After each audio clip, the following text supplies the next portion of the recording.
çfarë risie do të na sillni në shërbimin e traumës sa i takon ortopedisë tek fëmijët, kirurgjisë? Patologjitë e lindura të kalamajt, siç mund të jenë ajo që unë përmenda në bisedë më përpara, është osteogeneza imperfekta.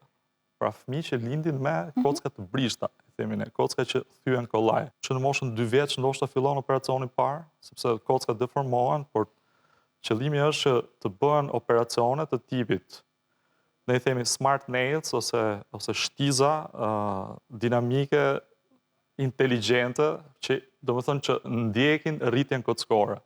Pra futen në kanalin e kockës dhe bëjnë të mundur që shmangin ose tentojnë të minimizojnë në maksimum frakturat që ndodhin të këta kalamaj.